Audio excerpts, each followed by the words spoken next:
आज हमारी second class है एंड दो तीन बातें स्टार्ट करने से पहले एक तो ये है कि जब आपने सबसे पहले अपनी किसी भी फ़ाइल का नेम रखना है, एक तो आपकी फ़ाइल के नेम के अंदर स्पेस नहीं होनी चाहिए और दूसरा आपने कोई कीवर्ड नहीं यूज़ करना, लैंग्वेज का कोई कीवर्ड नहीं यूज़ करना है। मैंने यहाँ पे स्ट्रिंग लिखा हुआ है और अगर आप यहाँ पे देखें तो एक येलो लाइन आ रही है, यहाँ पे येलो लाइन आ रही है, एरर आ रहा है थोड़ा सा। तो ये क्यों आ रहा है कि स्ट्रिंग जो है वो एक कीवर्ड है। मैं इसका नेम चेंज करता हूँ, यहाँ से स्ट्रिंग की जगह मैं अकेला str कर देता हूँ।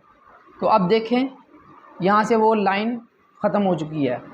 तो आपने जब भी अपनी किसी भी फ़ाइल का नेम रखना है तो फ़ाइल के नेम में एक तो स्पेस नहीं रखनी और दूसरा आपने अपने फ़ाइल के नेम के अंदर कीवर्ड नहीं यूज़ करना। अगर स्पेस यूज़ करनी हो तो आपने अंडरस्कोर यूज़ करना है, हमेशा अंडरस्कोर यूज़ करना है आपने जब भी कहीं भी कोई फ़ाइल का नेम बनाना है या वेरिएबल बनाना है। स्पेस को भूल जाए, अब अंडरस्कोर यूज़ करना है। लेट्स से कि मैं यहाँ पे इसको फ़ाइल का नेम देता हूँ, रीनेम str_2, ये देखें ऐसे, और इसको मैं यहाँ पे प्रेस करके इसको क्लोज़ कर देता हूँ। ओके, स्टार्ट करते हैं। सबसे पहले मैं यहाँ पे आप लोगों को पढ़ाऊँगा कमेंट्स। कमेंट्स पढ़ने वाले हैं। कमेंट्स क्या होते हैं? कमेंट्स को मैं नॉर्मली कह देता होता हूँ हेडिंग्स। ओके, समटाइम इस तरह होता है आप लोगों ने कोड लिखा है, अभी तो हम बिल्कुल बेसिक्स कर रहे हैं तो इजी कोड्स होते हैं। जब हम कोड लिखते हैं तो कुछ कोड जो होते हैं वो बहुत ज़्यादा डिफ़िकल्ट हो जाते हैं और आपको साथ के नोट्स लगाने पड़ते हैं।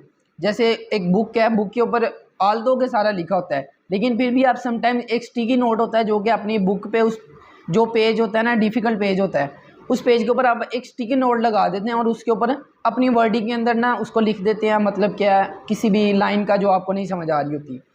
तो इसी तरह कमेंट्स जो होते हैं ना, ये स्टिकी नोट्स हैं। कमेंट्स क्या हैं? स्टिकी नोट्स हैं। हेडिंग्स कमेंट्स ये होते किस लिए हैं? ये क्या करते हैं, आपको प्रोग्राम अंडरस्टैंड करने में इजी बना देते हैं, easy to understand the programme.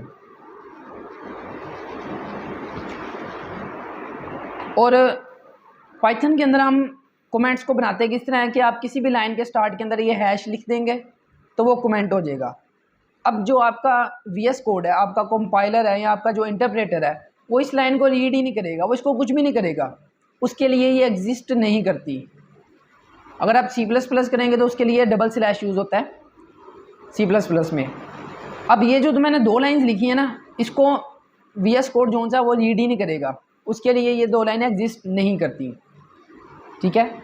And मैं यहाँ पे सबसे ऊपर लिख देता हूँ हेडिंग्स एंड कमेंट्स। अब इसका मतलब ये है कि नीचे हम कमेंट्स पढ़ने वाले हैं और पहले नंबर पे जो हमने पढ़ा है इसका ये है कि ये कोड को इजी कर देता है। अब हम 3-4 टॉपिक्स पढ़ेंगे। 3-4 टॉपिक्स में क्या होगा कि सब कुछ सारे टॉपिक्स मिक्स हो जाएंगे, तो उन टॉपिक्स को मैं फिर डिफ्रेंशिएट कर लूँगा दरमियान में एक कमेंट लगाकर। ऊपर हमने कमेंट्स पढ़े हैं, नीचे लेट्स से कि हम वेरिएबल्स पढ़ लेते हैं।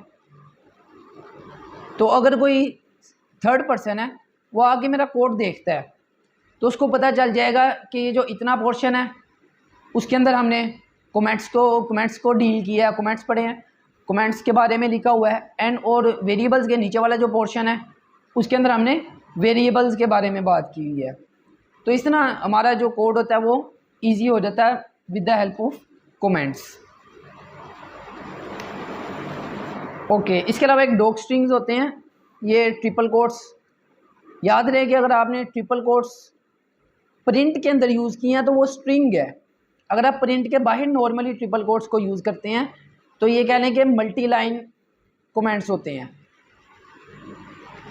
अगर आप मैंने एक से ज़्यादा लाइन पे कमेंट लिखना है और मैं बार बार हैश को नहीं यूज़ करना चाहता तो मैं ये ट्रिपल कोट्स का यूज़ करूँगा। इनका एक्चुअल पर्पज़ कोई और होता है, वो हम नेक्स्ट क्लासेस में देखेंगे, लेकिन अभी के लिए आप इनको कमेंट ही समझ लें।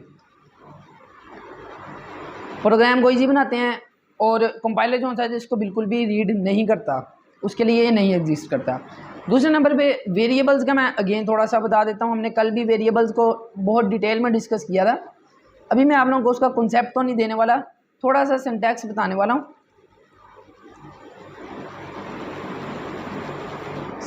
वेरिएबल्स, तो कल मैंने बताया था कि हम वेरिएबल्स को डिफाइन कैसे करते हैं। पहले वेरिएबल का नेम होता है, जैसा कि वेरिएबल नेम इक्वल का साइन और देन उसके बाद डाटा, ठीक है। और हम यहाँ पे एक वेरिएबल बना लेते हैं var1 इज इक्वल टू क्या हाल है, और इसको मैं सेलेक्ट करके शिफ्ट और कोट्स प्रेस करूँगा तो ये ऑटोमेटिकली कोट्स में आ जाएगा। ये तो एक सिंपल तरीका है किसी भी वेरिएबल को डिक्लेयर करने का। इसके अलावा हमारे पास एक और तरीका है, मतलब है तो सेम ही है। अगर मैं लिखता हूँ var2 coma var3 is equal to 3,4। अगर किसी जगह आप लोग ऐसा लिखा देखें तो आप लोगों ने परेशान नहीं हो जाना। अब इस लाइन का मतलब ये है कि जो var1 var2 है ना, ये 3 के इक्वल है। var2 के अंदर 3 की वैल्यू है एंड var3 के अंदर ये 4 है। 3 को मैं लेट से 2 कर लेता हूँ, 2। और अगर मैं आप लोगों के सामने इसको प्रिंट करवाऊँ, प्रिंट var2 एंड इसको मैं कंट्रोल S प्रेस करके सेव करता हूँ एंड यहाँ से रन पाइथन फाइल। ये देखें मैंने var2 को यहाँ पे प्रिंट करवाया तो मेरे पास आउटपुट आ रही है 2 आउटपुट आ रही है। var2 इज इक्वल टू 2 है। और अगर मैं इसी तरह इसको var3 कर देता हूँ एंड अब इसको मैं रन करता हूँ तो ये देखें var3 इज इक्वल टू 4 आ रहा है। तो इस तरह आप जितने मर्जी वेरिएबल्स यहाँ पे कर सकते हैं। मैं यहाँ पे एक और वेरिएबल बना लेता हूँ var4 के नाम से और यहाँ पे कोमा लगा के मैं उसको इक्वल कर देता हूँ, लेट से। ठीक हूँ यार। एंड अब अगर मैं यहाँ पे var4 को प्रिंट करवाता हूँ तो ये देखिए मेरे पास var4 आ चुका है। इसके अलावा एक और चीज़ है, ये तो हमारे होते हैं नॉर्मल वेरिएबल्स। एक वेरिएबल हमारे पास होता है ग्लोबल वेरिएबल्स। ग्लोबल वेरिएबल्स क्या होते हैं? नेक्स्ट हम फंक्शंस को पढ़ेंगे, तो मैं अभी फंक्शन नहीं आप लोगों को समझाने वाला, लेकिन मैं बस इतना बता देता हूँ कि अगर हमने किसी एक फंक्शन के अंदर एक वेरिएबल बनाया है तो वो जो वेरिएबल है ना उस फंक्शन के अंदर ही काम करता है, सिर्फ उसके बाहर काम नहीं करता। अगर उसके बाहर मैं उसको सेस करूँगा तो वो मुझे कहेगा भाई साहब आपका वेरिएबल नहीं बना हुआ। लेकिन अगर मैं कोई ग्लोबल वेरिएबल बनाऊँगा तो उस वेरिएबल को मैं अपने पूरे कोड के अंदर कहीं भी यूज़ कर सकता हूँ। लेट से मैं आप लोगों को जस्ट आइडिया देने के लिए लिख के बता देता हूँ। मैं लिखता हूँ डेफ आइडिया एंड मैं यहाँ पे लिखता हूँ इंट नहीं लिखता, मैं सिर्फ a इज़ इक्वल टू 10 लिख देता हूँ। अब ये मैंने एक फंक्शन बनाया है, आपको ये कोड समझने की ज़रूरत नहीं है, मैं सिर्फ आप लोगों को आइडिया देना चाह रहा हूँ कि एरर क्या आएगा। अब मैंने डेफ एक ये फंक्शन बनाया, फंक्शन के अंदर मैंने a को डिक्लेयर किया है। अब अगर मैं फंक्शन से बाहर आता हूँ, ये मैं फंक्शन से बाहर आ चुका हूँ, अब मैं कहता हूँ प्रिंट a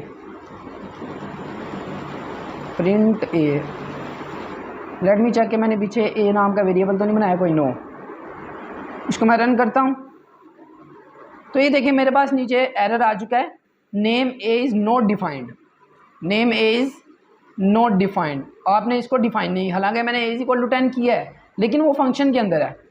तो ये हमारे पास लोकल वेरिएबल होता है, इसको हम क्या कहते हैं? Local variable. क्लियर है? और एक होता है हमारे पास ग्लोबल वेरिएबल। इसको मैं यहाँ पे मैं इसको लोकल कह देता हूँ, लोकल। एंड इस लाइन को मैं कमेंट आउट कर देता हूँ। कमेंट क्यों करना है? क्योंकि मैं इस लाइन को रेज भी नहीं करना चाहता और सेकेंडली मैं एरर भी ना आए। तो आप लोगों को साथ साथ कमेंट्स का भी आइडिया होता जाएगा कि कमेंट्स के क्या फ़ायदे हैं। अब अगर मैं यहाँ पे लिखता हूँ global a equal to let's say 4 5 मैंने कर दिया। एंड ये एरर क्यों आ रहा है, इसको मैं अगर जस्ट ए सेकंड मुझे देखने दे एरर क्यों आ रहा है इसमें। Normally a is equal to 5।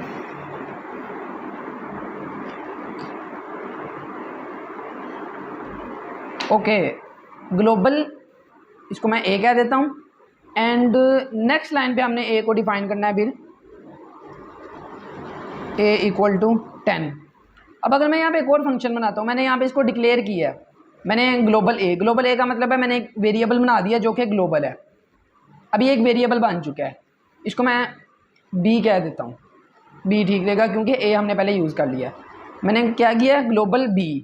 और अब मैं एक और एक फंक्शन बनाता हूँ डेफ, और इसको मैं नाम दे देता हूँ ग्लोबल है। आपने अकेला ग्लोबल नाम नहीं रखना, कभी भी एरर आ जाएगा क्योंकि ग्लोबल हमारा एक कीवर्ड है। ओके, अब यहाँ पे मैं लिखता हूँ b इज़ इक्वल टू 10। और अब मैं फंक्शन से बाहर आ गया, अगर प्रिंट b करता हूँ कंट्रोल S,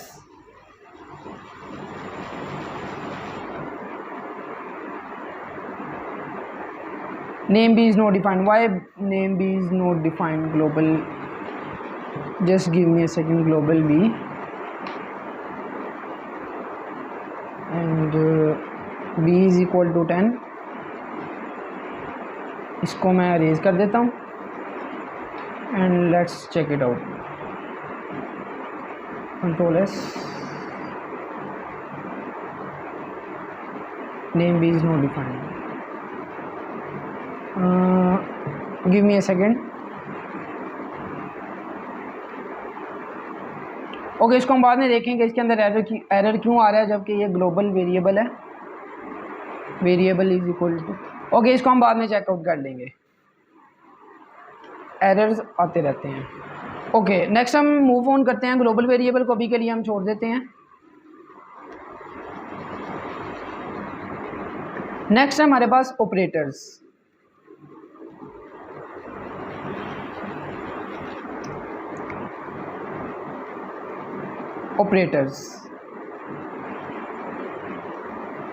ऑपरेटर्स की पाइथन में बहुत ज़्यादा टाइप्स हैं।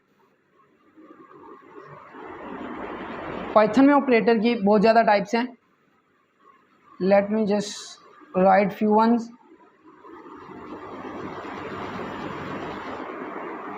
सबसे पहले हमने कल कौन से ऑपरेटर पढ़े थे, कोई आप में से यहाँ पे बताएगा हमने कौन से ऑपरेटर्स हमने कल कौन सी टाइप पढ़ी थी ऑपरेटर्स की?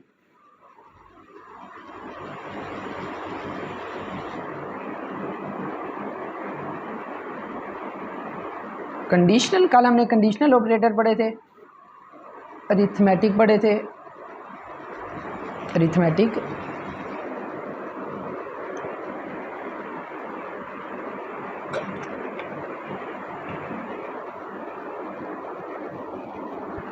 यस, कल हमने अरिथमेटिक ऑपरेटर्स पढ़े थे। यहाँ पे मैं लिख देता हूँ सबसे पहले अरिथमेटिक ऑपरेटर्स। अरिथमेटिक ऑपरेटर्स के अंदर हमने क्या पढ़ा था, ब्रैकेट में मैं लिख देता हूँ, लेट्स से क्या था, प्लस माइनस डिवाइड, और ये डबल डिवाइड हमने यूज़ किया था इंटीजर के लिए, हमें अगर इंट में चाहिए हो तो, एंड मल्टीप्लाई, और लास्ट वन हमने परसेंट वाला पढ़ा था। तो ये हमारे पास अरिथमेटिक ऑपरेटर्स हैं। ये यूज़ होते हैं मैथमेटिकल ऑपरेशंस के लिए। कोई भी हम मैथमेटिकल ऑपरेशन परफॉर्म करना चाह रहे हैं तो उसके लिए ये यूज़ होते हैं। और इसके अलावा हम कुछ और देख लेते हैं। पाइथन में ऑपरेटर्स की बहुत ज़्यादा टाइप्स हैं। बहुत ज़्यादा टाइप्स इसलिए हैं कि जो पाइथन है ना वो आपके काम को बहुत इजी कर देता है, जबकि दूसरी लैंग्वेजेस में इतनी ज़्यादा टाइप्स मौजूद नहीं हैं। सेकंड नंबर पे हमारे पास आते हैं असाइनमेंट ऑपरेटर्स। असाइनमेंट ऑपरेटर्स, अभी तक हमने एक असाइनमेंट ऑपरेटर पढ़ा है, कौन सा? Can anyone tell? अभी तक हमने असाइनमेंट ऑपरेटर कौन सा पढ़ा है?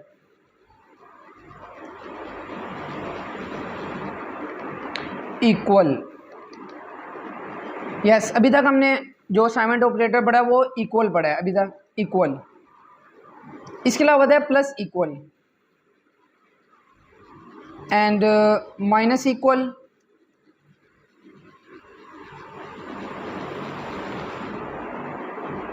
और उसके बाद हमारे पास आ जाता है मल्टीप्लाई इक्वल, उसी तरह multiply equal and last one divided by and equal. तो ये हमारे पास कुछ असाइनमेंट ऑपरेटर्स है, इनका भी मैं सिर्फ आप लोगों को आइडिया दे रहा हूँ, इसको हम डिटेल में आगे पढ़ने वाले हैं। उसके बाद हमारे पास कंपैरिजन ऑपरेटर्स होते हैं। कंपैरिजन ऑपरेटर्स में हम क्या करते हैं, कंपैरिजन करते हैं किसी के साथ, जस्ट लाइक ग्रेटर देन है या फिर स्मॉलर देन और greater than equal to, smaller than equal to, और इसी तरह हमारे पास एक होता है दिस वन, और इसका मतलब होता है not equal to, not equal to. ये हमारे पास तीन ऑपरेटर्स हैं, और इसके अलावा जो बाकी ऑपरेटर्स हैं वो हम साथ साथ बाकी पढ़ेंगे। अभी के लिए हम यहीं तक रखते हैं ऑपरेटर्स को। नेक्स्ट हम अब मूव कर जाते हैं स्ट्रिंग पर। अब आज हम एक डाटा टाइप पढ़ने वाले हैं स्ट्रिंग, जो कि हमने कल भी डिटेल में पढ़ी थी, लेकिन उसके अंदर काफ़ी सारी चीज़ें हैं जो कि हमने कवर करनी है आज।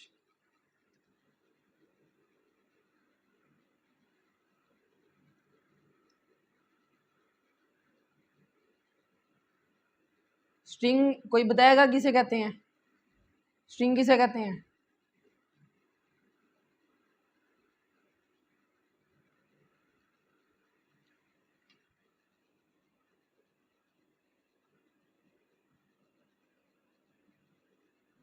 मुझे लग रहा है क्लास में सिर्फ ना ये 2-3 ही हैं जो आंसर दे रहे हैं, बाकी जो कन्वेंशनल है होता है कि लाइव क्लास है ऑनलाइन, उसको लगा के अपने कामों में, वैसे भी ये टाइम बर्तन धोने का होता है। हम सॉरी अगर किसी को बुरा लगा हो। जो भी इन्वर्टेड कॉमास में प्रेजेंट हो, okay yes, any statement lines enclose in double quotes,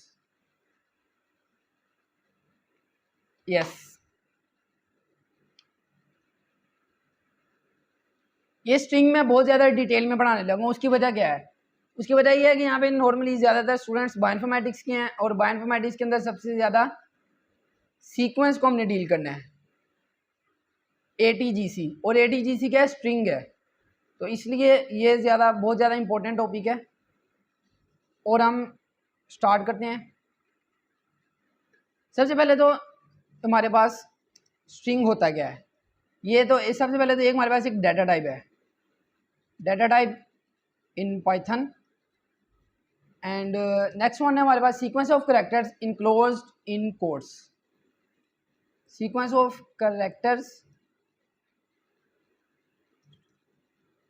in quotes.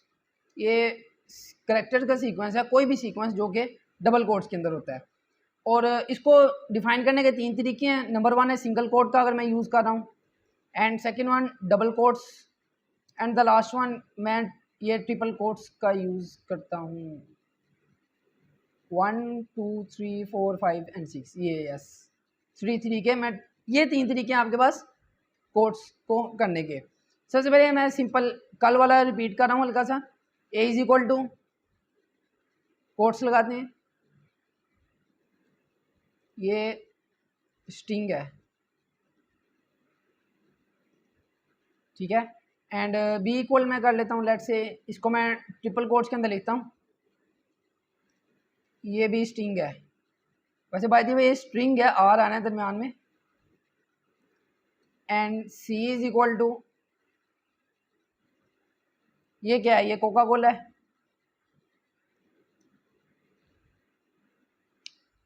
तो ये हमारे पास 3 तरीकाकार हैं किसी भी स्ट्रिंग को डिफाइन करने के।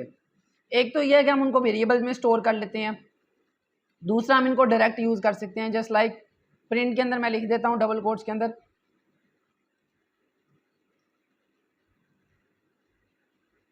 और इसको अगर हम यहाँ से रन करवाएं तो ये कोड स्ट्रिंग है, तो इससे हम इसको डायरेक्ट भी कर सकते हैं। अब इसकी डाटा टाइप अगेन चेक कर लेते हैं हम। डाटा टाइप्स बहुत ज़्यादा ज़रूरी हैं। अगर हम इनकी डाटा टाइप चेक करें तीनों की, टाइप ऑफ ए अगर मैं चेक करता हूं तो आपके पास क्लास स्ट्रिंग आ रही है str, तो ये कुछ स्ट्रिंग हो चुका है। ओके, अब हम एक नई चीज़ पढ़ने वाले हैं, इनपुट स्ट्रिंग। इनपुट स्ट्रिंग किसे कहते हैं? अब आप लोगों ने देखा है कि समटाइम्स जब हम लेट्स से कि कोई वेबसाइट ओपन करते हैं तो वहाँ पे कुछ बॉक्सेस होते हैं जहाँ पे हम इंफॉर्मेशन अपनी देते हैं। जस्ट लाइक लिखा होता है नेम और नीचे एक बॉक्स बना होता है जहाँ पे आप अपना नेम लिखते हैं, ऐसे ही है। एंड उसके अलावा आपका नंबर लिखा होता है ऊपर और नीचे बॉक्स बना होता है, वहाँ पे आप लोग अपना नंबर पुट करते हैं। तो आप लोग यूज़र हैं। अगर हमें यूज़र से कोई चीज़ लेनी है, यूज़र से कोई इनपुट लेनी है, तो उसके लिए हम इनपुट फंक्शन यूज़ करते हैं पाइथन के अंदर। अगर हमने यूज़र से कुछ लेना है, बहुत आसान तरीका कार है इसको करने का। सिंपली ये है, मैं लिखता हूँ इनपुट ब्रैकेट डबल कोट्स के अंदर मैं वो क्वेश्चन लिखना चाहूँगा जो मैं पूछना चाहता हूँ। मैं यहाँ पे लिखता हूँ राइट योर नेम। ओके, अब मुझे कोई बताएगा अगर मैं इसको रन करता हूँ तो क्या होगा? क्या मुझे कोई आंसर मिलेगा नीचे टर्मिनल पे? इसको मैं रन करता हूँ 1 मिनट के लिए। राइट योर नेम इंटर करके मैंने इसको प्रेस कर दिया। ये थोड़ा सा मिक्स हो गया, यहाँ पे मैं इसको डबल कोट्स लगा के स्पेस दे देता हूँ। एंड इसके पीछे हम प्रिंट फंक्शन भी यूज़ कर सकते हैं लाइक दिस।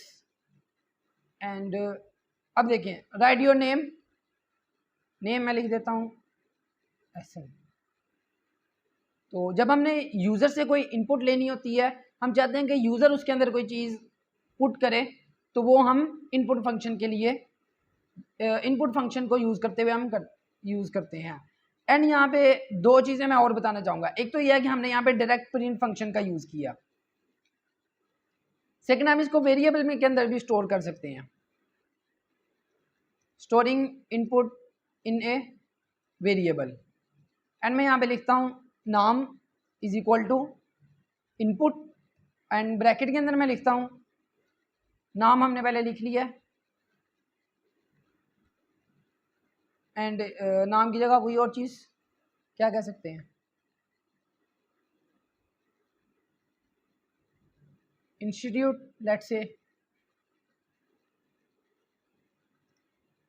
किस यूनी में पढ़ते हो। एंड इसको मैं सेव करता हूँ। और अगर मैं इसको रन करूँ अब यहाँ पे, तो मेरे पास सिर्फ यहाँ पे नेम का आएगा। लेट्स से नेम को मैंने पुट कर दिया, उसके बाद किस यूनी पढ़ते हो इसको मैं एंटर कर देता हूँ। लेकिन यहाँ पे अगर मुझे दोबारा बार बार यूज़ करना हो, बिल्कुल इसी तरह वेरिएबल का जो मैंने आप लोगों को पर्पस बताया था कि हम बार बार एक ही लाइन को लिखने के बजाय उसकी जगह वेरिएबल यूज़ कर लेते हैं। इसी तरह स्ट्रिंग नोड लिखा है, इनपुट किस यूनी में पढ़ते हो, बजाय इसके कि मैं बार बार इनपुट किस यूनी में पढ़ते हो, यहाँ पे ये क्वेश्चन बार बार करता है, मैंने एक दफ़ा इंस्टीट्यूट लिख लिया। अब अगर मैं यहाँ पे प्रिंट इंस्टीट्यूट करता हूँ और डबल कोट्स के बगैर लिखता हूँ, इसको रन करते हैं, right your name this GCUF, ये ले, मेरे पास ये रन हो चुका है। अब यहाँ पे एक बहुत इंपॉर्टेंट बात है आप लोगों के लिए जो आप लोगों ने यहाँ पे ज़हन में रखनी है, वो ये है कि input is always a string, the data type of input is always string. Input हमेशा स्ट्रिंग होती है, हमें उसको टाइप कास्टिंग के ज़रिए चेंज करना पड़ता है। फॉर एग्जांपल मैं यहाँ पे लिखता हूँ प्रिंट इनपुट, प्रिंट की जगह मैं यहाँ पे वेरिएबल ले लेता हूँ, let's say D is equal to write any number. मैंने लिखा राइट एनी नंबर, इससे पीछे इनपुट का फंक्शन यूज़ करते हैं एंड दिस वन। और अगर मैं यहाँ पे टाइप चेक करता हूँ डी की, print let's say type of D, और उससे पहले मैं यहाँ पे डी को कॉल कर लेता हूँ एक दफ़ा, प्रिंट डी।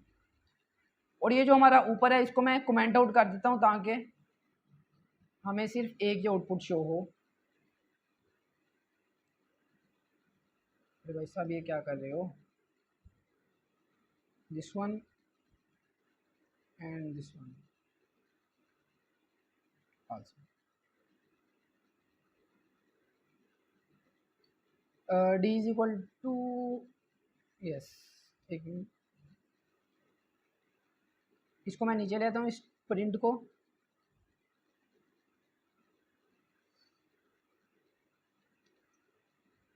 और ये मैं भी कहूँ ये क्या हो रहा है, इसको ये मैंने ब्रैकेट के बाहर लिखा हुआ है, सॉरी, यस।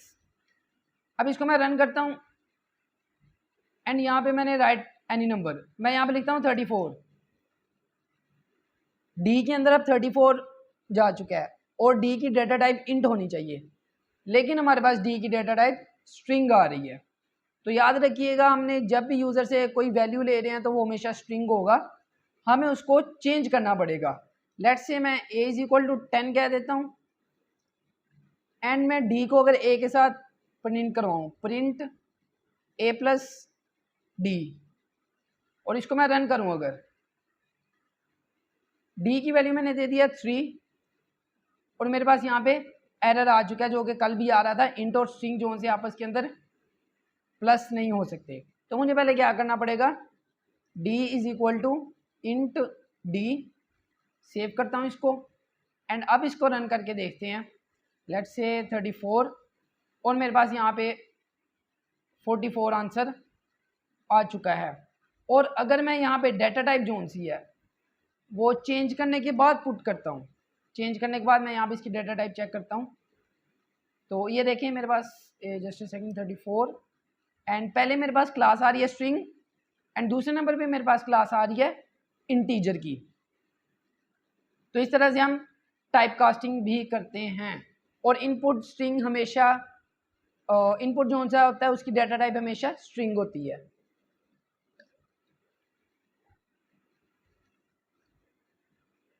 आज की क्लास ना कुछ बोरिंग सी हो रही है,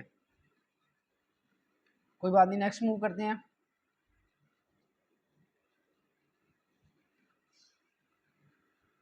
अब हमने देखा कि हमने इंटीजर्स को आपस के अंदर हम ऐड करवा सकते हैं, इंटीजर को स्ट्रिंग के साथ नहीं करवा सकते ऐड। क्या हम स्ट्रिंग को स्ट्रिंग के साथ ऐड कर सकते हैं? फॉर एग्जांपल अगर मैं एक स्ट्रिंग लेता हूँ उसको ऐड कर देता हूँ एक और स्ट्रिंग के साथ, यहाँ पे इनबॉक्स में बताएंगे क्या हम स्ट्रिंग को स्ट्रिंग के साथ ऐड कर सकते हैं? एनीवन, किसको आइडिया हो?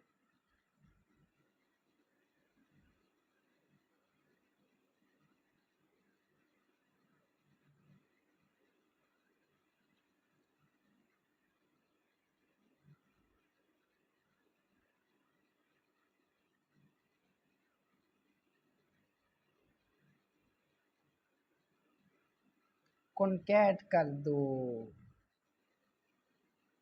मैंने आपको पहले लेक्चर में बताया था जिसको प्रोग्रामिंग आती होती है वो कौन होता है? वो कूल किड होता है, कूल किड।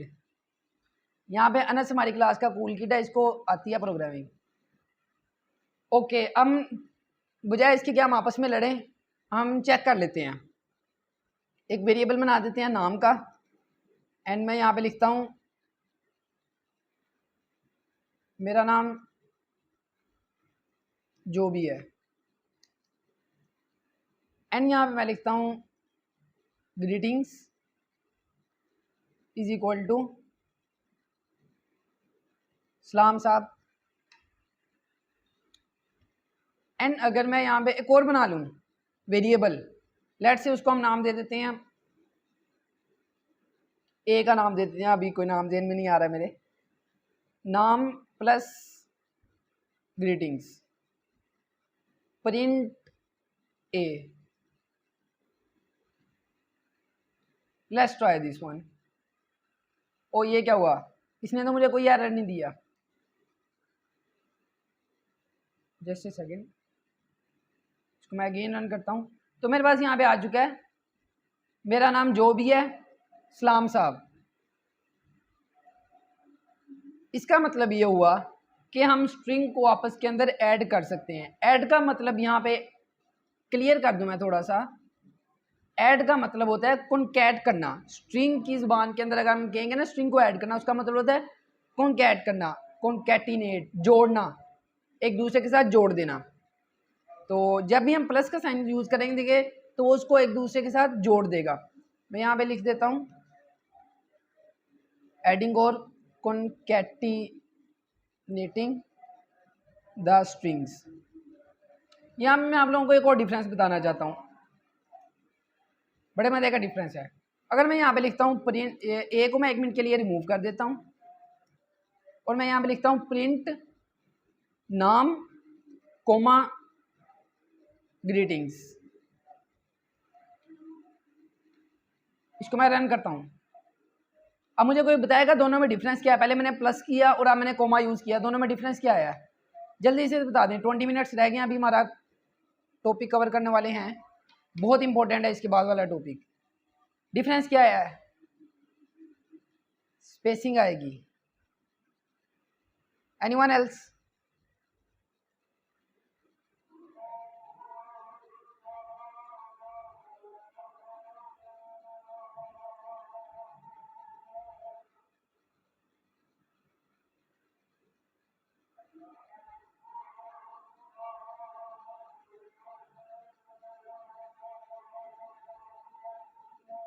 जल्दी जल्दी जल्दी जल्दी।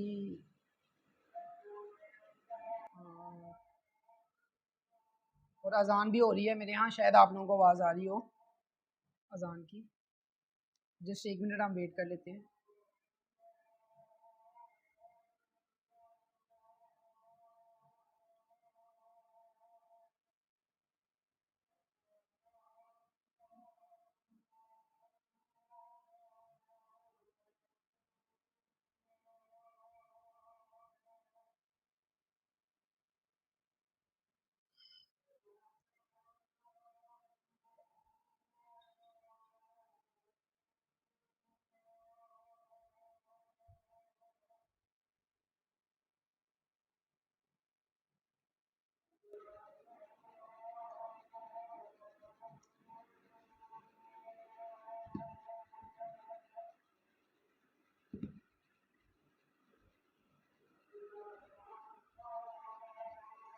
ओके प्लस का मतलब ये है, यस हमने उसको वेरिएबल में किया था और यहाँ पे हमने डायरेक्ट भी किया है, लेकिन मैं एक्चुअल में कुछ और बताना चाह रहा था। वो पॉइंट ये था कि नाम प्लस ग्रीटिंग, इसका मतलब ये है कि इन दोनों को आपस के अंदर जोड़ देना है, कॉन्कैट कर देना है। और जब कॉन्कैट कर दिया तो इसके दरमियान में स्पेस नहीं आएगी, लेकिन अगर मैं यहाँ पे कोमा यूज़ करता हूँ इसके दरमियान स्पेस आएगी। और आप में से कल वाली क्लास किसी ने अच्छे से ली हो तो उसको पता होगा कि यहाँ पे स्पेस क्यों आई है, इनके दरमियान स्पेस क्यों आएगी। इसको मैं रन कर देता हूँ एक दफ़ा। तो ये देखें यहाँ पे है सलाम साथ जुड़ा हुआ है एंड नीचे जो होता है वो स्पेस आ रही है। ऊपर तो हमें पता लग गया कि उन दोनों को साथ जोड़ दिया इसलिए स्पेस नहीं आ रही, नीचे स्पेस क्यों आ रही है?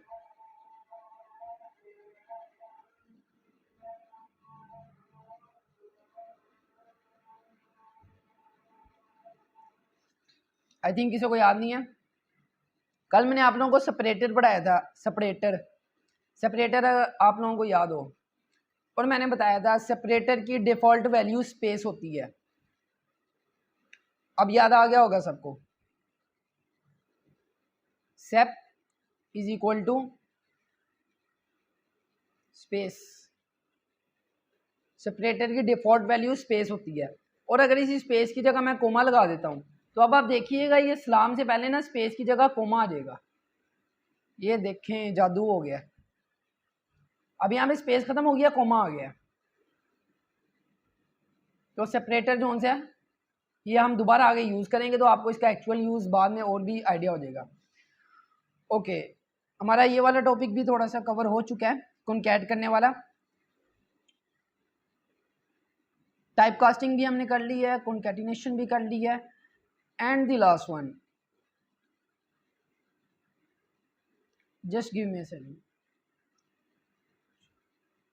यस अभी जो हम टॉपिक पढ़ने वाले हैं ये बहुत ज़्यादा इंपॉर्टेंट है, बायोइन्फॉर्मेटिशियंस के लिए भी और ओवरऑल भी ये बहुत इंपॉर्टेंट टॉपिक है।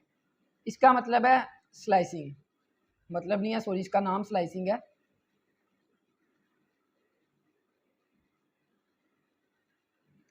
स्लाइसिंग का मतलब क्या होता है? मेरे ख्याल में तोड़ना होता है शायद। स्लाइसिंग, इसको हम एक और नाम दे देते हैं, इंडेक्सिंग,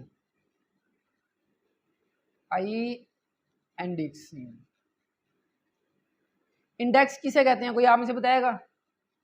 जब भी कोई हम बुक लेते हैं तो उसके शुरू में एक इंडेक्स होता है और उसके अंदर सभी चैप्टर्स के पेज नंबर्स लिखे होते हैं कि इतने पेज नंबर पे ये वाला टॉपिक है, फलां पेज पे फलां टॉपिक है।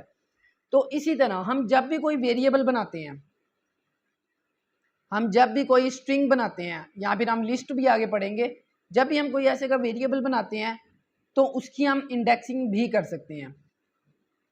कैसे कर सकते हैं? Let's see, check it out. मैं यहाँ पे लिखता हूँ str1 is equal to a programmer. इस पूरे को मैं सिलेक्ट करता हूँ एंड शिफ्ट और कोट्स प्रेस करूंगा तो ये कोट्स के अंदर आ जाएगा। अब अगर मेरा दिल चाहे कि मैं यहाँ से जो आर ओ है ना इसको निकालूं सिर्फ, मतलब मैं एक तो अगर प्रिंट करता हूँ इसको, प्रिंट str1, ऊपर वाला मैं कमेंट आउट कर देता हूँ ताकि हमें ये तंग ना करे। इसको मैं रन करता हूँ एंड मेरे पास एक प्रोग्रामर आ चुका है।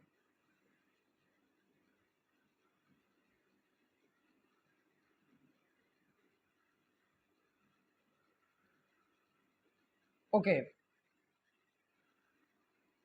ए प्रोग्रामर ये लिखा आ रहा है।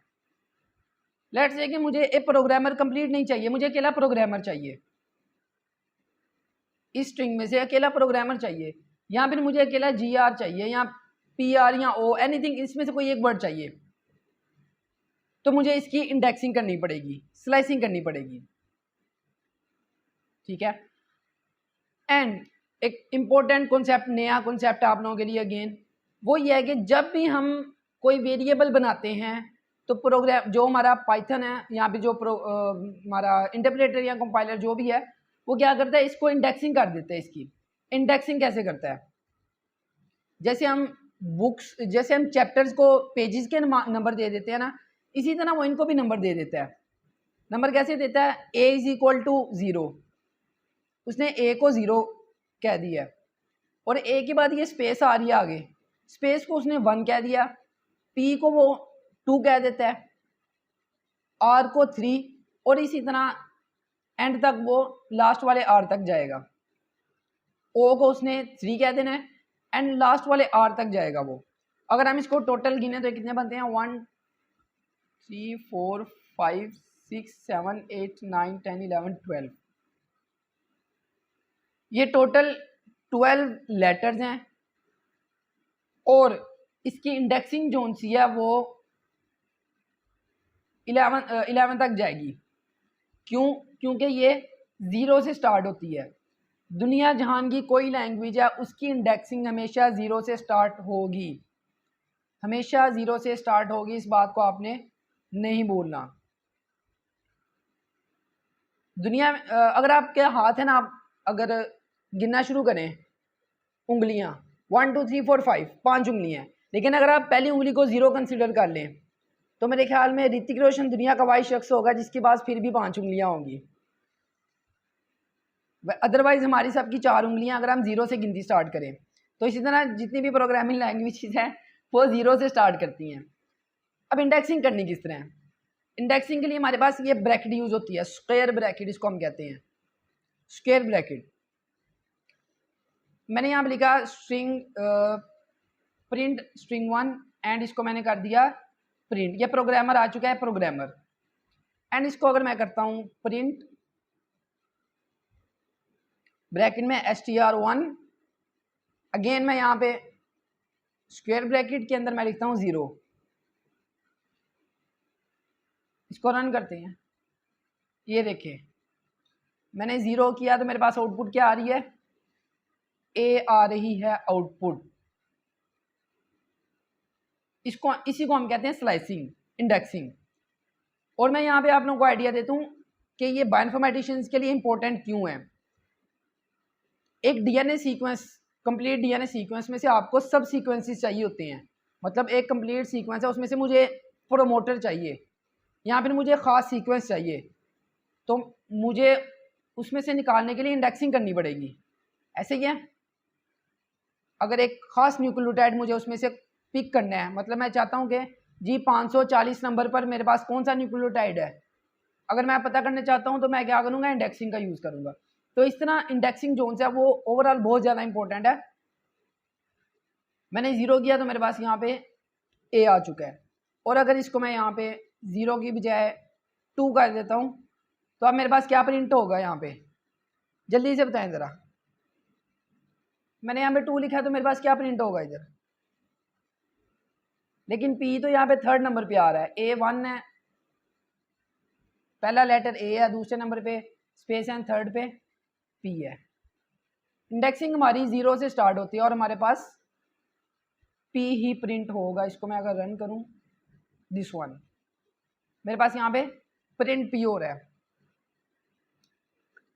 ओके, थोड़ा सा नेक्स्ट मूव करते हैं। हमने एक लेटर आउटपुट ले ली, अगर मुझे मोर देन 1 लेटर चाहिए, मतलब मैं चाहता हूँ मेरे पास प्रोग्रामर पूरा शो हो, तो उसके लिए हम क्या यूज़ करेंगे। सेम मैं यहाँ लिखता हूँ प्रिंट, मैं यहाँ बल्कि पहले सिंटैक्स लिख देता हूँ यहाँ पे, hashtag str1 and square bracket, और यहाँ पे मैं लिखता हूँ start point colon and point, start point colon and point, और इसी को हम यूज़ करेंगे। अब मैं लिखता हूँ प्रिंट ब्रैकेट में str1 स्क्वायर ब्रैकेट, और मैं यहाँ से काउंट कर लेता हूँ, पी मेरा जो सा है 0 1 2 दूसरे नंबर पे आ रहा है, मैं यहाँ पे लिखता हूँ 2 के बाद मैं यहाँ पे कॉलन लगाता हूँ, कॉलन लगाने के बाद मैं यहाँ पे लिखता हूँ 11। स्टार्ट पॉइंट मेरा क्या है 2 है और एंड पॉइंट मेरा 11 है, एंड इसको रन करता हूँ तो ये मुझे एरर क्यों दे रहा है। ओके, ये मैंने ब्रैकेट ज़्यादा लगाई हुई है, यस।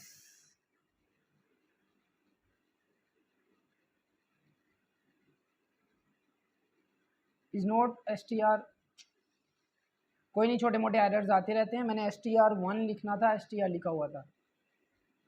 ये देखिए मेरे पास प्रोग्राम, एंड अगर इसको मैं यहाँ पे 12 कर दूँ तो मेरे 120 12 2 2 12 मेरे पास पूरा प्रोग्रामर लिखा आ रहा है। क्लियर है।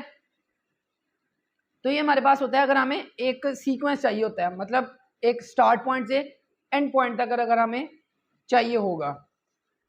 और यहाँ पे मैं एक और चीज़ है वो मैं पढ़ाने लगा था, लेकिन वो मैं आप लोगों को असाइनमेंट दूंगा। str1 ब्रैकेट में मैं लिख देता हूँ स्टार्ट पॉइंट, स्टार्ट पॉइंट मैंने आप लोगों को बता दिया है, एंड मैंने यहाँ पे एंड पॉइंट बता दिया है। अगर मैं यहाँ पे एक और कॉलन लगा दूँ, एक और कॉलन लगाने के बाद यहाँ पे अगर मैं कोई वैल्यू लिख देता हूँ, जस्ट लाइक के मैंने स्टार्ट पॉइंट की जगह मैंने 2 लिखा, एंड पॉइंट की जगह 12 लिखा, और यहाँ पे मैं लिख देता हूँ लेट से 2 लिख देता हूँ, तो आप लोगों ने असाइनमेंट ये आप लोगों ने बताना है कि इस पॉइंट को हम क्या कहेंगे, और अगर हम यहाँ पे कोई वैल्यू देते हैं तो उसका पर्पज़ क्या होगा, वो किस लिए यूज़ होता है। असाइनमेंट लिख लें आप लोग, इसको लिख लें, ये आप लोगों की असाइनमेंट है। असाइनमेंट सिर्फ ये नहीं है, ये वो है जो कि स्पेशल है। बाकी आप लोगों ने सारी प्रैक्टिस जैसे आज की है वैसे तो सेंड करना है, लेकिन ये पॉइंट जो सा मैं अभी आप लोगों पे छोड़ा हूँ, अगर किसी को अभी आता है तो वो बताएगा नहीं चैट में, आप लोगों ने ये करना है। अगर 100 ऑफ वर्ड्स हों तो सबको काउंट करना डिफ़िकल्ट नहीं हो जाएगा। यस, डिफ़िकल्ट होगा 100 ऑफ वर्ड्स को काउंट करना। स्टार्ट पॉइंट की वैल्यू क्या है, स्टार्ट पॉइंट की वैल्यू क्या है, स्टार्ट पॉइंट, सॉरी मैं क्वेश्चन नहीं समझा। स्टार्ट पॉइंट मैंने पहले 0 यूज़ किया है तो मेरे पास ए आ रहा था, और स्टार्ट पॉइंट मैंने यहाँ पे 2 दिया है तो 2 जो सा वो मेरे पास पी आ रहा है। स्टार्ट पॉइंट की वैल्यू p है, 2 है,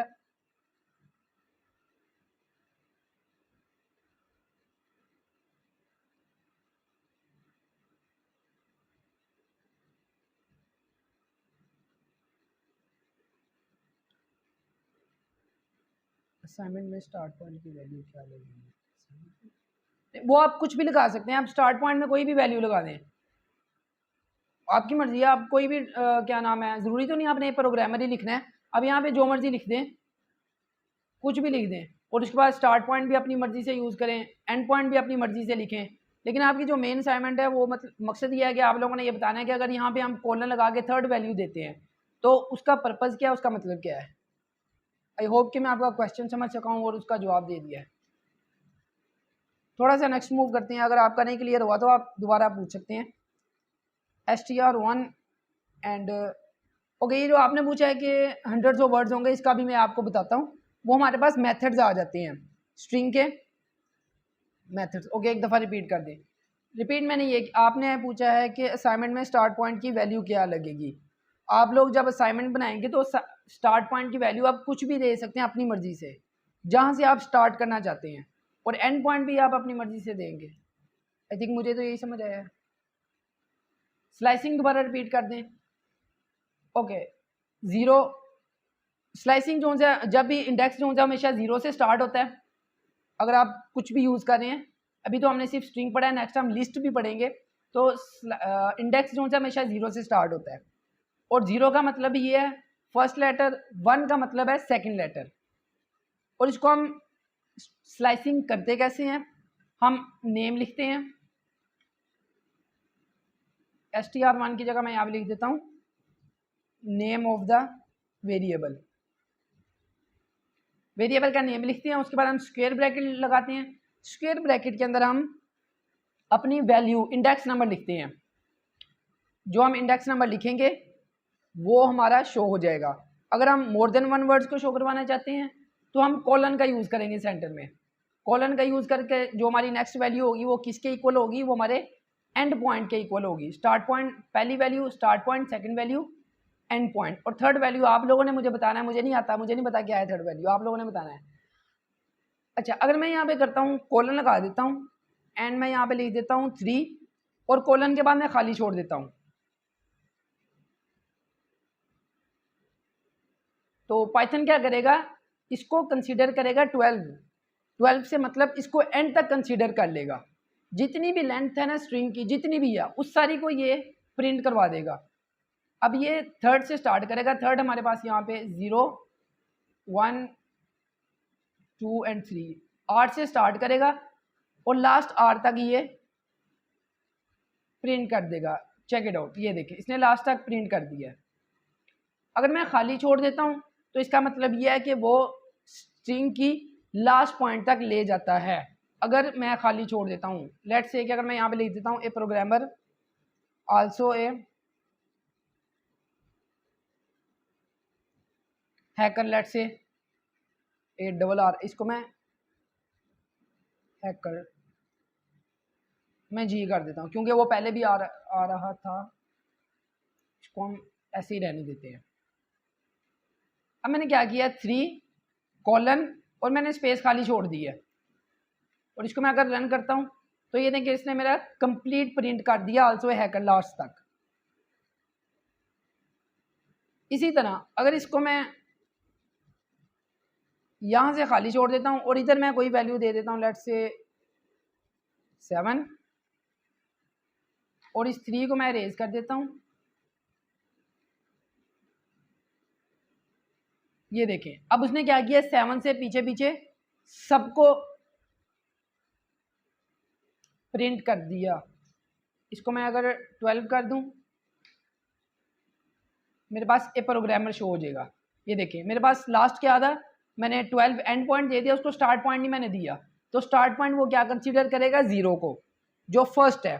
और इसी तरह अगर मैं स्टार्ट पॉइंट दे देता हूँ एंड पॉइंट नहीं देता, तो वो एंड पॉइंट किसको कंसीडर करेगा, लास्ट इंडेक्स को। तो इस तरह हम इंडेक्सिंग करते हैं। इसके अलावा एक हमारे पास होती है रिवर्स इंडेक्सिंग। वो जब आप कल आप लोग असाइनमेंट भेजेंगे तो उसके बाद मैं आप लोगों को रिवर्स के बारे में बताऊंगा। हमारा टॉपिक जो उनसे है वो लास्ट टॉपिक रह गया है, उसको मैं कवर करता हूँ 5 मिनट्स में जस्ट।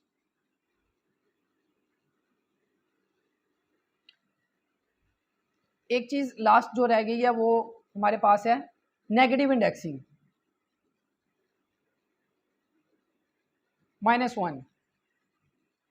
पहले तो हम +1 2 3 लिखे, अगर मैं -1 लिख देता हूँ एंड इसको रन करते हैं, मेरे पास क्या शो हुआ है, ऑड। इसको मैं 1 मिनट के लिए रिमूव कर देता हूँ हैकर को एंड सेव करते हैं। और इस स्ट्रिंग को मैं कॉपी करके नीचे ले आता हूँ ताकि हमारे नज़रों के सामने रहे ये।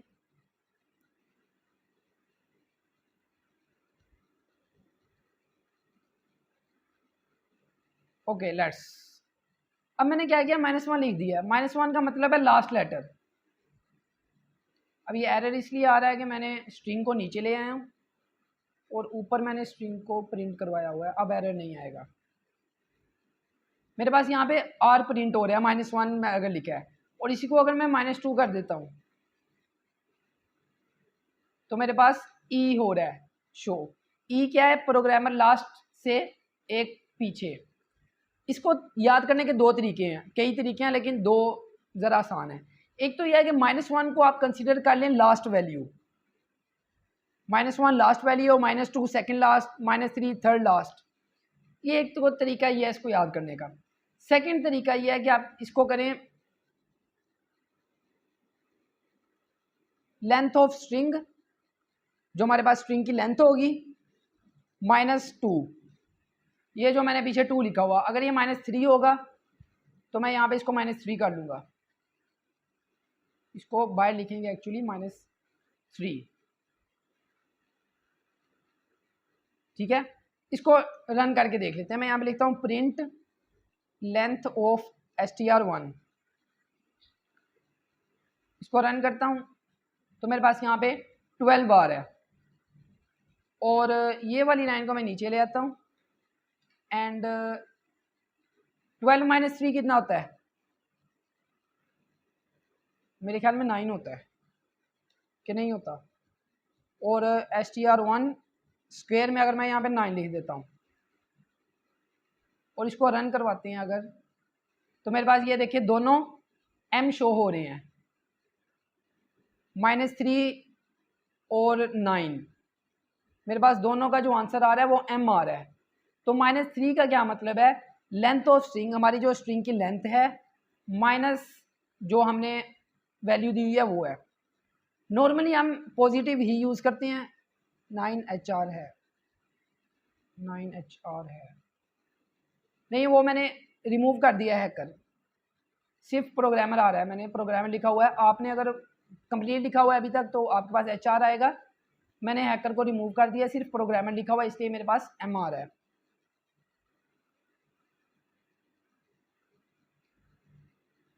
ओके हमारे पास ये 9 आ चुका है। स्ट्रिंग हमारे पास स्लाइसिंग भी कवर हो चुकी है। नेक्स्ट हम आते हैं last one, methods of string. ये जो मेथड्स है ना, ये मेथड इसलिए है कि आपकी ज़िंदगी आसान हो जाए। We have 7 minutes left. Okay, आपकी ज़िंदगी आसान करने के लिए हैं मेथड्स। बाकी लैंग्वेजेस में नहीं होते, बहुत कम होते हैं, लेकिन पाइथन के अंदर मेथड्स होते हैं और ये आपकी ज़िंदगी आसान करने के लिए होते हैं। ये आपका बहुत सारा टाइम बचा देते हैं।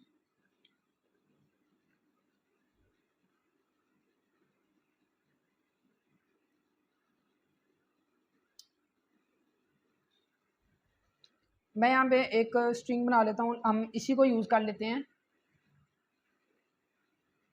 CN control V।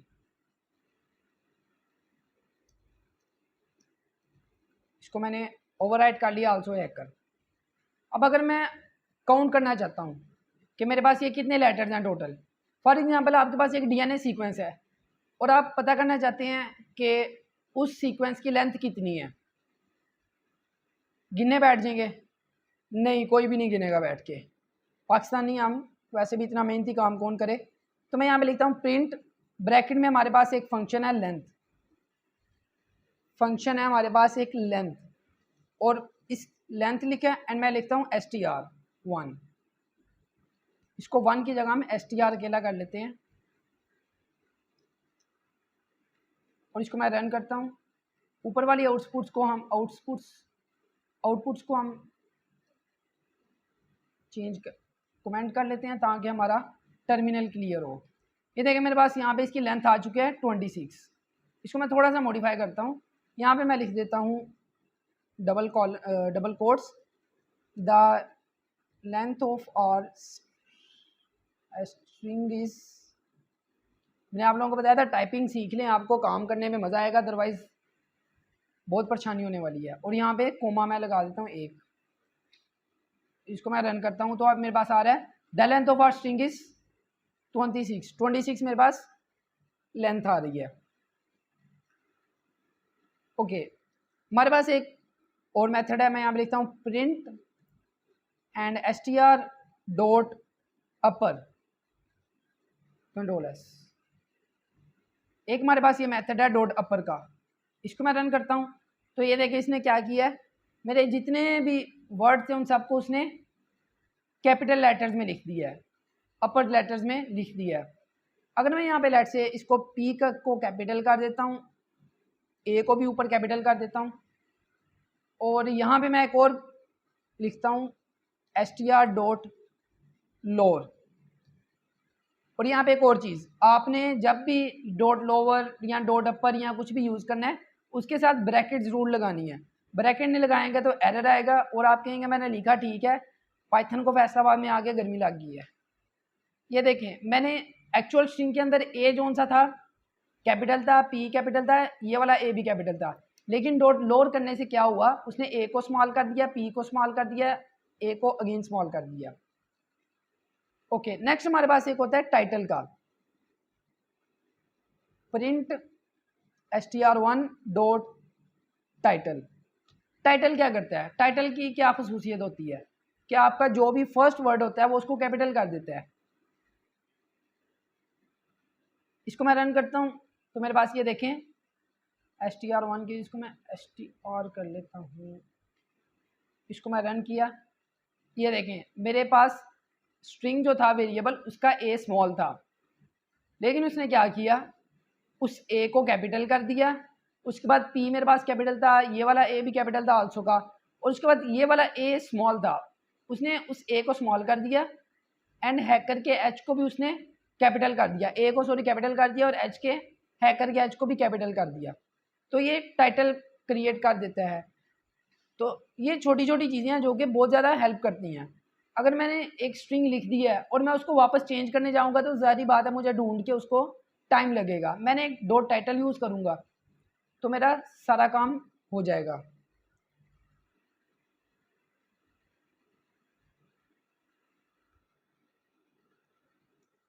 ओके, अब नेक्स्ट है हमारे पास कि हम कोई वर्ड फाइंड करना चाह रहे हैं, सेम फाइंड का फंक्शन, इतनी इजी है ये, पाइथन सिंपल इंग्लिश ही है सिर्फ। यहाँ पे मैं लिख देता हूँ string dot find and bracket के अंदर मैं लिख देता हूँ P, string dot find bracket में मैंने P लिख दिया। अब इसको मैं रन करता हूँ तो उसने मुझे यहाँ पे -1 दिया है। कहाँ पे गया है प्रोग्राम में, कैपिटल P, ये देखें वो मुझे गार्बेज वैल्यू दे रहा था -1, क्योंकि मैंने स्मॉल p लिखा था और स्मॉल p मेरे स्ट्रिंग के अंदर मौजूद नहीं है। मैंने कैपिटल P लिखा है तो कैपिटल P मेरा कौन से इंडेक्स पे है, इंडेक्स 2 पे है, तो आधा काम तो हो गया हमारा। आपने कहा था अगर हंड्रेड्स ऑफ वर्ड्स हैं तो उसमें से हमें सबको काउंट करना डिफ़िकल्ट होगा, तो इसके ज़रिए हम फाइंड के ज़रिए हम इंडेक्स फाइंड कर सकते हैं, किसी एक लेटर का, किसी एक वर्ड का भी यूज़ कर सकते हैं। तो इस तरह हमें इंडेक्स पता चल जाएगा कि किस इंडेक्स पर है, देन हम उस इंडेक्स को यूज़ करते हुए स्लाइसिंग कर सकते हैं। आई होप कि आपका क्वेश्चन क्लियर हुआ होगा। 2-3 मेथड और भी हैं, लेकिन ये अभी मैंने एक मेथड बताया आपको। मैं इसको अगेन यूज़ करता हूँ str डॉट फाइंड, ब्रैकेट में मैं लिखता हूँ लेट्स से आल्सो, लेट्स सी ये काम करता है कि नहीं करता। ये देखिए मेरे पास आल्सो कौन कितने नंबर पर है, 13 नंबर पर है, इंडेक्स नंबर 13 पर है। अगर आपको पाइथन में नहीं यकीन तो आप गिन सकते हैं, पाइथन आपको धोखा नहीं देगा। ओके, डॉट स्प्लिट डॉट, एक और मैं फंक्शन आप लोगों को बता देता हूँ। फंक्शन क्या इसको मेथड्स नॉर्मली कह देते हैं, फंक्शंस भी कह देते हैं। सेकंड असाइनमेंट आप लोगों की ये है कि आपने फंक्शंस एटलीस्ट 5 फंक्शंस, ये जो मैं बता रहा हूँ इनके अलावा एटलीस्ट 5 फंक्शंस आप लोगों ने लिखने हैं। और लिखने इस तरह है कि आपने जैसे मैंने ये लिखा है और उसके बाद आगे आपने कमेंट यूज़ करके बताना है कि ये फंक्शन क्या करता है। फॉर एग्जांपल मैं यहाँ पे मैंने फाइंड का यूज़ किया, मैं यहाँ पे लिखता हूँ ये वाला मेथड किसी भी लेटर का इंडेक्स बताता है, दिस वन। आप इंग्लिश में लिख लें, आप पंजाबी में लिख लें, आपको जो अच्छा लगता है आप उसमें लिख लें। तो आपने इनके अलावा ना 5 मेथड्स को ऐसे यूज़ करना है और उसके आगे आप लोगों ने अपनी वर्डिंग के अंदर कमेंट पास कर देना है। कमेंट पास नहीं करना, वो गलत सेंस में चला जाता है। आपने कमेंट लिख देना है, वो मुझ पर कमेंट पास कर रहा था। कमेंट लिख देना कि ये किस लिए यूज़ होता है। एक मैं आप लोगों को बहुत इंपॉर्टेंट है वो मैं बता देता हूँ, वो है str.replace। मेरे पास और भी काफ़ी सारे हैं अभी ज़हन में जो कि मैं आपको बताऊंगा, बल्कि नहीं बताऊंगा, आप लोगों को खुद करने हैं। डॉट रिप्लेस में मैं यहाँ पे लिखता हूँ प्रोग्रामर कोमे के बाद मैं लिखता हूँ कौन है भाई तू,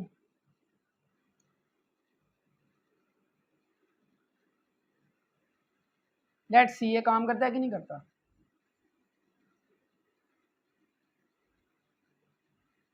ए प्रोग्रामर की जगह क्या लिखा आ गया, ए कौन है भाई तू आल्सो हैकर।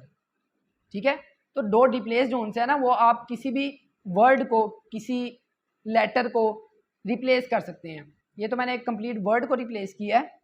इसी तरह आप कंप्लीट वर्ड की बजाय आप सिंपल किसी एक लेटर को भी रिप्लेस कर सकते हैं।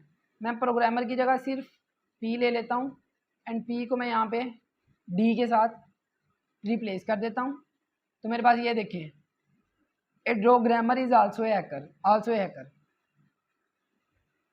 ठीक है, और लास्ट वन ये भी बता देता हूँ, क्या याद करेंगे आप लोग, याद करना है आप लोगों ने, अदरवाइज भूल जाएगा, कोई फायदा नहीं है पढ़ने का। काउंट, str.count, काउंट के अंदर मैं यहाँ पे लिखता हूँ ए, इसको सेव करता हूँ। ओके, 3 मिनट ऊपर हो चुके हैं, ये लास्ट है हमारा। और याद रखिएगा इसको आपने इन्वर्टेड कॉमास में लिखना है, अदरवाइज एरर आएगा। 4 यहाँ पे 4 लिखा आ रहा है, स्ट्रिंग डॉट काउंट ए 4। इसका क्या मतलब है, इसका मतलब ये है कि ये जो स्ट्रिंग है ना, इसके अंदर ए जो है वो 4 दफ़ा आया है।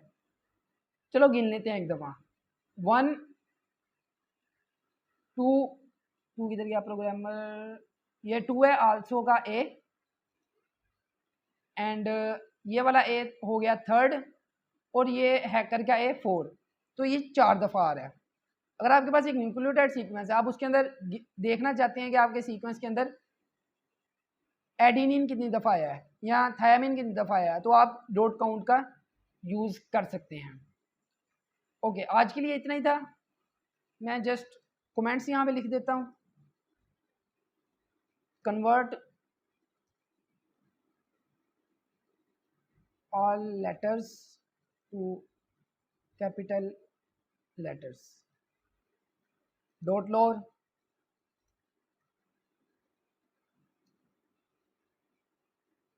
लेटर्स को छोटा कर देता है, टाइटल स्ट्रिंग का टाइटल बना देता है। ठीक है, एंड पी जोन से कोई भी लेटर या वर्ड ढूंढने के लिए और last one dot replace, to replace any word और letter with another one. तो ये हमारे पास कुछ पाइथन के मेथड्स थे। आज हमने दो बहुत ज़्यादा इंपॉर्टेंट चीज़ें पढ़ी हैं। Number one slicing, number two अगर मल्टीपल पी हो तो सबको रिप्लेस करेगा। यस, हम इसको चेक कर लेते हैं कि क्या ये रिप्लेस करेगा या नहीं करेगा। इस सारे को मैं कमेंट आउट कर देता हूँ एंड इसको भी कमेंट कर देते हैं, इसको भी कमेंट कर देते हैं। चेक कर लेते हैं कि ये करता है कि नहीं करता।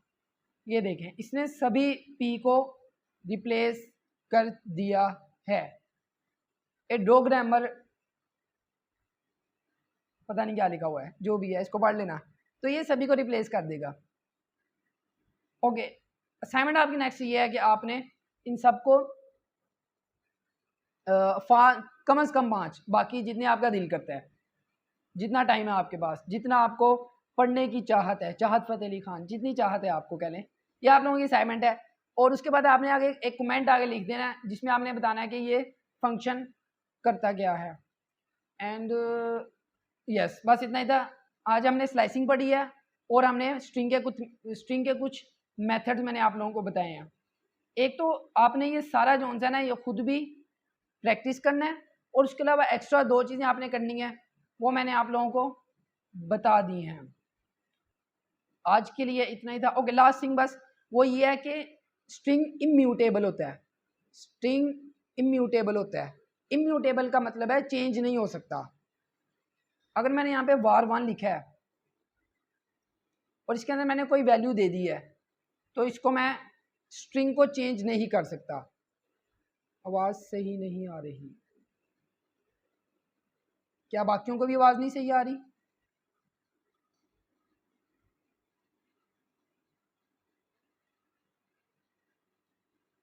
सही है, सही है। ओके, वैसे भी हम सिर्फ साइन आउट करने वाले हैं। ये लास्ट था जो मेरे ज़हन में पॉइंट आ गया, वो मैं बता देता हूँ। वो ये था कि जो हमारे पास स्ट्रिंग होता है वो इम्यूटेबल होता है। यार इतने मुश्किल अल्फाज क्यों रखे हुए हैं? इसको मैं सीधा सीधा बता देता हूँ, चेंज नहीं हो सकता। अब आप कहेंगे अभी तक तो हम चेंज तो करते आ रहे थे और अभी आपने कह दिया चेंज नहीं हो सकता। तो याद रखिएगा, मैंने यहाँ पे लिखा है var1 करने के बाद मैं यहाँ पे लिखता हूँ प्रिंट var1 डॉट अपर, और मैं यहाँ पे var1 प्रिंट कर देता हूँ अगेन। भी कोई क्वेश्चन आ रहा था वो बंद हो गया। चलो इसको मैं रन करता हूँ। तो ये देखें, मैंने ऊपर लिखा var1 डॉट अपर। अपर से उसने मुझे आउटपुट दे दी सब कैपिटल लेटर्स में, लेकिन उसने एक्चुअल वेरिएबल जो था ना var1 उसके अंदर उसने चेंज नहीं किया।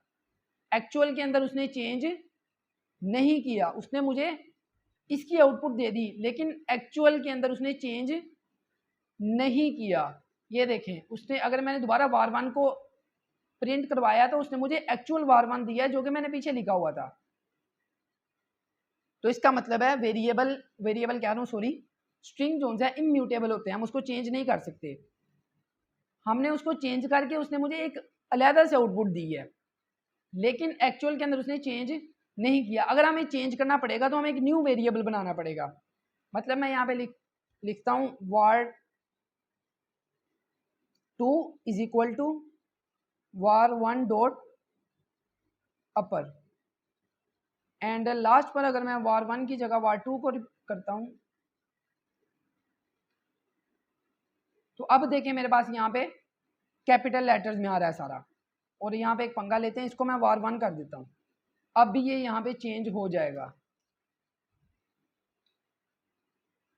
ये देखें, तो हमें एक अलग से मतलब दोबारा वेरिएबल बनाना पड़ता है अगर हम चेंज करना चाहते हैं, वैसे वो चेंज नहीं हो सकता।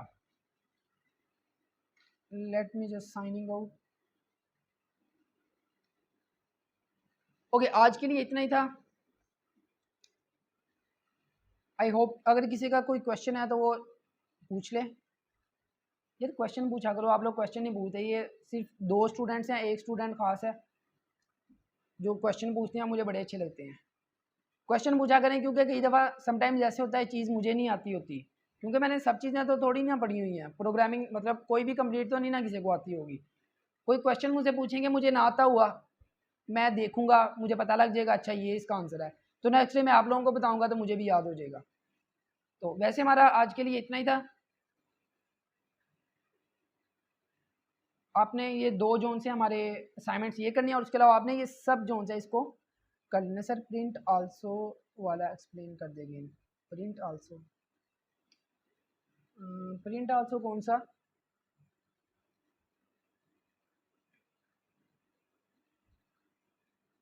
मैं समझा नहीं। प्रिंट आल्सो ओके, फाइंड वाला, okay okay, find find find find find. Okay, यहाँ पे सी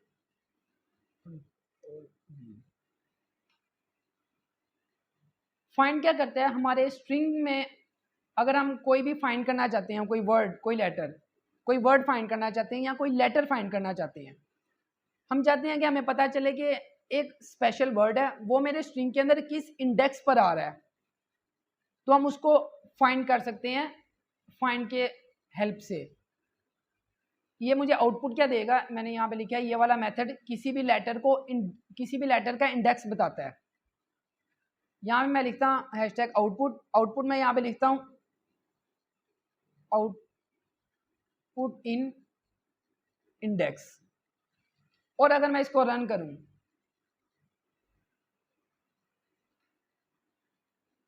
तो ये मुझे क्या करेगा, ये आल्सो का, इसको ए कर लेते हैं वरना एरर आ जाएगा। इसका आंसर बी दे देना। ओके, अगर स्टार्ट वैल्यू -3 हो और एंड वैल्यू 7 हो। ओके, मैं इसका आंसर देता हूँ आपको। मैंने यहाँ पे लिखा है आल्सो। अब इसका मुझे आउटपुट वाला क्या आएगा, मुझे आल्सो की इंडेक्स आएगी जहाँ से आल्सो स्टार्ट हो रहा है। इसको हम गिन लेते हैं।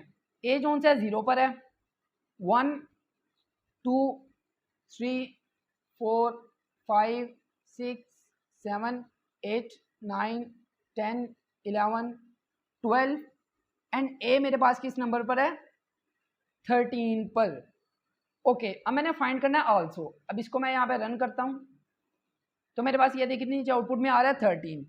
अब 13 का मतलब ये है कि आपका जो स्ट्रिंग है उसमें 13 इंडेक्स पर आपका ये वर्ड पड़ा हुआ है। ये जो वर्ड आपने फाइंड किया है ये 13 इंडेक्स पर पड़ा हुआ है। ओके, इस आल्सो की जगह मैं किसी एक वर्ड को भी लिख सकता हूँ। मैं लेट्स से एच को लिख लेता हूँ, सिंपल एच, और इसको मैं रन करता हूँ तो मेरे पास 20 आ रहा है। इट मीन्स कि ये जो हैकर का एच है ना ये 20 है। गिन लेते हैं, कोई बात नहीं। आल्सो मेरा 13 पर था, 14 15 16 17 18 19 एंड एच इज 20। तो जो फाइंड जोन्स है वो हमें किसी भी लेटर या वर्ड का इंडेक्स बता देता है। अगर आपको क्लियर हो गया है तो आप बता दें, नहीं क्लियर हुआ तो दोबारा पूछ लें, कोई बात नहीं। ओके, ये क्वेश्चन था कि अगर स्टार्ट वैल्यू -3 और एंड वैल्यू 7 हो और टोटल लेटर 12 हो तो जहाँ तक मुझे याद है हमें इसका एरर आएगा। हम इसको ट्राई कर लेते हैं।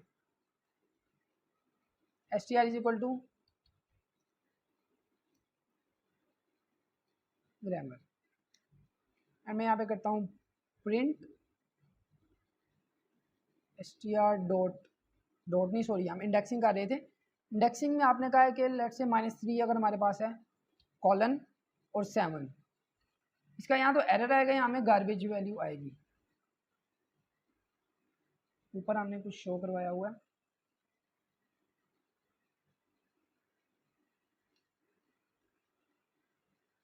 ये देखें मुझे इसकी कोई आउटपुट नहीं आ रही, नथिंग। इसका मुझे कोई आउटपुट भी नहीं आ रहा। ओके, यहाँ पे हम एक और चीज़ कर सकते हैं जो कि मैं पहले बता चुका हूँ। यहाँ पे मैंने -7 लिख दिया और यहाँ पे 3 लिख दिया है। ये मैंने पहले बता दिया, इससे क्या आउटपुट आएगी, कोई बताएगा आप में से? वैसे अगर कोई जाना चाहे तो वो जा सकते हैं, हम पिछली चीज़ें रिपीट कर रहे हैं। अगर कोई जाना चाहे तो वो जा सकता है। मैंने यहाँ कुछ नहीं बताने वाला, हम उसी चीज़ को रिपीट करेंगे। इसका कोई आंसर बताएगा? अगर मैंने -3 पहले लिख दिया और 7 बाद में लिखा है तो मुझे उसका कोई भी आंसर नहीं आएगा, बिकॉज वो एक लॉजिक ही नहीं बन रहा। मैं मतलब कैसे प्रोग्राम जो है वो उसको कैसे रन करेगा? Just a second and let me clear this one. और इसको मैं रन कर देता हूँ एक RO।